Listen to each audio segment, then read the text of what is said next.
Thank you for joining me again. Welcome to another reading from the book Our High Calling, a daily devotional.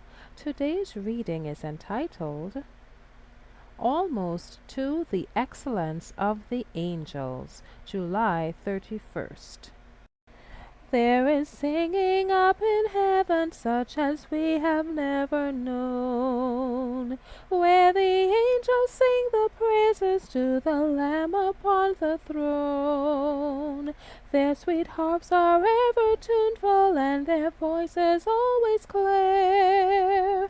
Oh, that we might be more like them while we serve the Master here. Holy, holy is what the angels sing, and I expect to help them make the courts of heaven ring. But when I sing redemption's story, they will fold their wings, for angels never felt the joys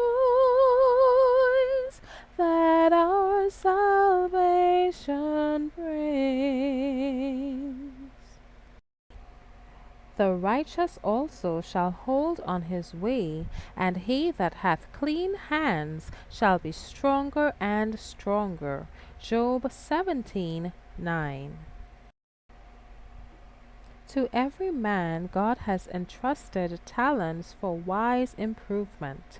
If rightly used, these talents will reflect glory to the giver. But the most precious gifts of God may be perverted and thus become a curse rather than a blessing. The Lord has given man capacity for continual improvement and has granted him all possible aid in the work. Through the provisions of divine grace, we may attain almost to the excellence of the angels. What shall be said of those who, having had many precious advantages for growth in grace, are yet inclined toward the world and find pleasure in its amusements and display? Instead of going on from strength to strength, they are little by little departing from God and losing their spiritual life. Talent can never take the place of piety, nor can the applause of men recommend us to the favor of God. What the majority of professed Christians need is genuine conversion. If the heart is right, the actions will be right.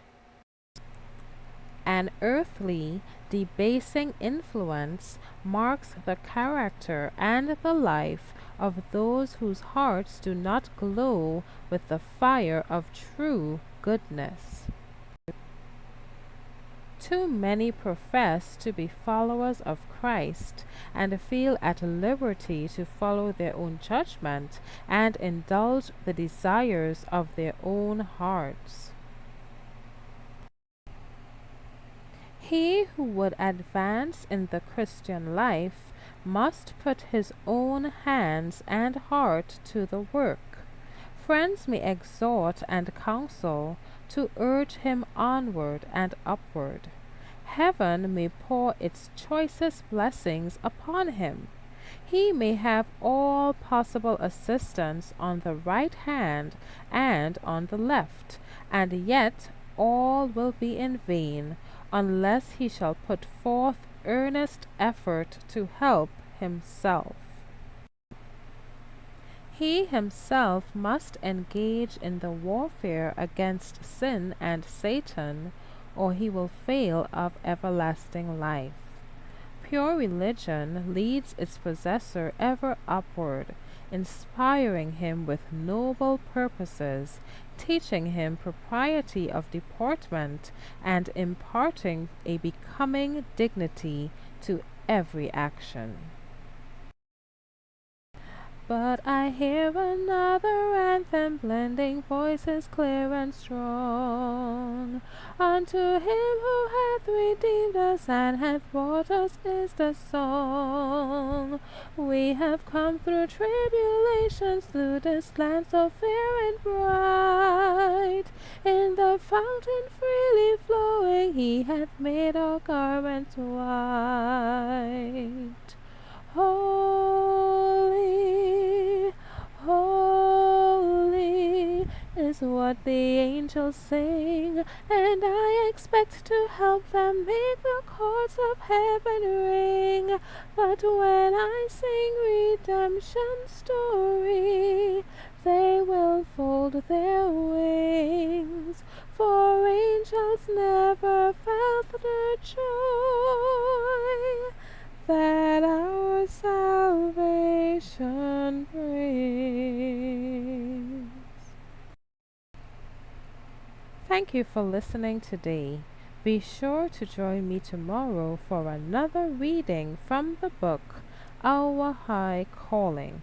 God bless you.